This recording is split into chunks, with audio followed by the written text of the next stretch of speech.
လီအသင်းကတော့အခုဆိုလို့ရှိရင်သူတို့ရဲ့နီးပြအသင်းနေရာအတွက်ဒါကန်နဝင်ကစားသမားဖြစ်တဲ့ Piero ကိုခန့်အပ်လိုက်ပြီဆိုပြီးတော့သိရတယ်။ဒါပေါ်လိုမာတီနီကိုတိုင်း Piero ခန့်အပ်ဖို့စီယုံဆက်သွယ်ခဲ့ပြီးတော့ Piero ကိုတိုင်းကဒါအီတလီအသင်းရဲ့ဒါဘယ်လိုပြောမလဲနီးပြအသင်းယာတို့ကိုသူ့အနေနဲ့လက်ခံပြီးတော့အခုဆိုလို့ရှိရင်အီတလီနီးပြအသင်းဖြစ်လာခဲ့ပြီဖြစ်ပါတယ်။အားလုံးပဲမင်္ဂလာပါကျွန်တော်ရဲ့ Yemen Football Platform YouTube Channel ကနေကြိုဆိုလိုက်ပါတယ်။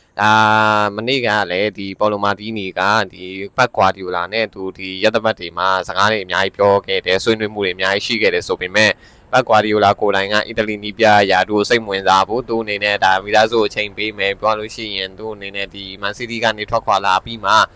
ဘောလုံးလောကတွေကိုပြန်ဝင်ဖို့ဆန္ဒမရှိသေးပဲနဲ့အေးစေးအနားယူပြီးတော့မီတာဆိုအချိန်ပေးမယ်ဆိုပြီးတော့ဒါအီတလီရဲ့နီးပြယာတို့ကိုညှင်းပယ်ခဲ့အပြီးမှာနောက်ထပ်နီးပြသစ်တွေရှာဖွေနေတဲ့အီတလီအသင်းအခုဆိုလို့ရှိရင်ဒါဘောလိုမာတီနီကိုတိုင်းဒီ Piero ကိုဒါဆက်သွယ်ခဲ့ပြီးတော့ Piero ကဒါအီတလီနီးပြရာတို့လက်ခံလိုက်ပြီပေါ့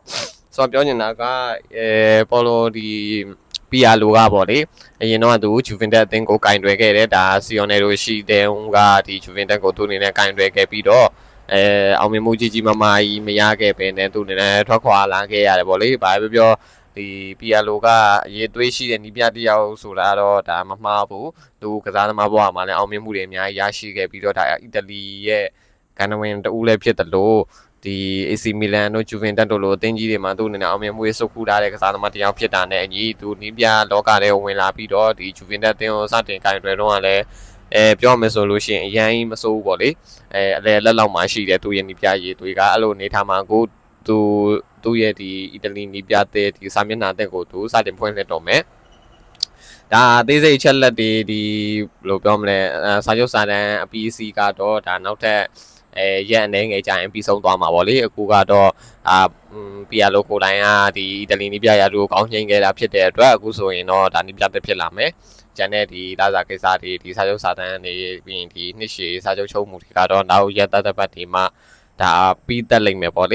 ေဒီအီတလီရဲ့ technical ဒီ driver ဖြစ်ပြီးတော့နောက်မှဆိုလို့ရှိရင်အီတလီရဲ့ဒီရေရှည် project တွေဒီလူငယ်စီမံကိန်းတွေရောပြောမယ်ဆိုရင်ဒီလက်ရွေးစင်အသိဉာဏ်ကိုပြန်လည်ပြီးထူထောင်ဖို့project တစ်ခုလုံးကိုဒါအခုလှုပ်ဆောင်ဖို့တာဝန်ပေးခံထားရတဲ့ပေါ်လိုမာတီနီကအခုနီးပြတစ်ကိုသူအရင်ဆုံးရှာဖွေနေတဲ့အချိန်ဒီမှာဘက်ကွာဒီယိုလာတို့အန်ဆယ်လော့တီတို့နဲ့စကားပြောတယ်ဒါပေမဲ့အဆင်မပြေဘဲနဲ့အခုအီတလီရဲ့ကန်နဝင်ဖြစ်တဲ့Piero ပဲသူခန့်အပ်လိုက်ပြီးဖြစ်တယ်။ဒါအီတလီဘောလုံးလောကအတွက်ဒါကြီးမားတဲ့အရွေးတစ်ခုဖြစ်လာလိမ့်မယ်လို့ဒီကိုတို့ထင်ကြလားပေါ့လေဘယ်လိုထင်ကြလဲပေါ့ပြောမယ်ဆိုရင်ဘာပြောအီတလီအသင်းအကြောင်းကိုရောဒီအီတလီဘောလုံးတသနာတွေဒီယဉ်ကျေးမှုတွေအားလုံးကိုဒါသိတဲ့Pieroကိုတိုင်ကဒီအီတလီနီးပြဖြစ်လာပြီဆိုတော့အီတလီအနေနဲ့ဘယ်လောက်ထိမျှော်လင့်လို့ရမလဲပေါ့လေသူတို့အနေနဲ့ဒါလာမဲ့2028ယူရိုပြိုင်ပွဲတို့2030ကမ္ဘာဖလားတို့ပြိုင်ပွဲတို့မှာခြေစစ်ပွဲတွေအောင်ပြီးတော့ဒါအရင်အီတလီလိုမျိုးပြန်ဖြစ်လာနိုင်မလားပေါ့လွယ်တော့မလွယ်ဘူးပေါ့လေဒီကစားသမားတွေရင်းမြစ်ကလည်းအရင်တော့အီတလီလိုမျိုးဒါအီတလီကမကောင်းတော့တာဖြစ်တဲ့အတွက်အသင်းကြီးတော်လေးလှမ်းဝေးနေတဲ့ဒီလူစင်းနေဖြစ်နေတယ်ဗျာအဓိကတော့အရေးသွေးပေါ့အဲ့လိုနေထားမှာစပိန်တို့ပါဒီပြင်သစ်တို့နဲ့တော်လေးပြက်ကြံခဲ့ပြီးအီတလီကအဲ့လိုနေထားမှာဒါပေါ်လိုမာတီနီဥဆောင်တဲ့အီတလီဘောလုံးဖွဲ့ချုပ်ကြီးဘယ်လောက်ထိရှေ့ကိုသွားနိုင်မလဲအများကြီးလုပ်ပြနိုင်မလဲဆိုတော့ကျွန်တော်ကြည့်ရမယ်အီတလီပြည်သက်တွေအတွက်ကတော့ဒါဘယ်လိုမျိုးထင်ကြလဲပေါ့လေရင်ခုန်စိတ်လှုပ်ရှားဖို့ရှိတယ်လို့ထင်လားPieroခန့်အပ်လိုက်တဲ့အပေါ်မှာရောဘယ်လောက်ထိဒါ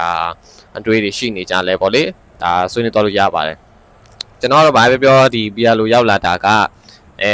အီတလီအတွက်တော့အရင်အထက်တော့ဆိုင်ရင်ပို့ပြီးတော့သူတို့လမ်းမှန်ကမ်းမှန်မှာသူတို့စတင်ပြီးတော့တီးဆောက်နေပြီဆိုပြီးတော့ထင်တယ်ပေါ့ကျွန်တော်ဒါကတူဆိုတို့ဘာတို့ဒါနီးပြတွေခန့်အပ်ခဲ့တယ်ဒါပေမဲ့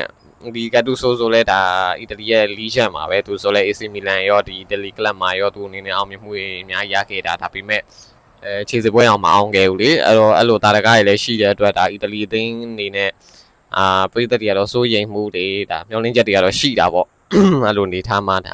ကျွန်တော်တို့ကတော့ဆက်လက်ဆောင်ကြည့်ရမှာပေါ့လေ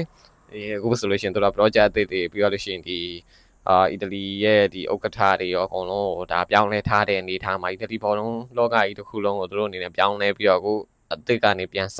ပြီးတော့ဒါရေရှည်စီမံကိန်းတွေ project တွေနဲ့တွားနေတဲ့အနေထားမှာဒါအီတလီကဘယ်လောက်ထိဖြစ်ထွန်းလာမလဲဆိုတာကြည့်ရမယ်ဒါညီကိုရင်းနေတော့ဘယ်လိုမျိုးထင်ကြလဲပေါ့လေအခုမာတီနီကိုတိုင်းဥဆောင်နေတဲ့အီတလီဘောလုံးဖွဲ့ချုပ်ကြီးက ဒါရင်လိုမျိုးအောင်မြင်မှုတွေပြန်လဲရရှိဖို့သူတို့ခြေလှမ်းသွားနိုင်မလားပေါ့လေဘယ်လိုထင်ကြလဲကျွန်တော်ဒီဗီဒီယိုလေးကိုလည်းဒါကြည့်ရှုအားပေးညီကိုများလုံးကျေးဇူးများတင်ရှိပါတယ်ကျွန်တော် channel လေးကိုလည်း like and subscribe လေးပြုလုပ်ပြီးဝင်ကြည့်ရှုအားပေးဖို့မျှော်လင့်ပါတယ်နောက်ထပ်အသေးတော့သတင်းတွေနဲ့တူပြန်လာခဲ့ပါဦးမယ်ခင်ဗျာ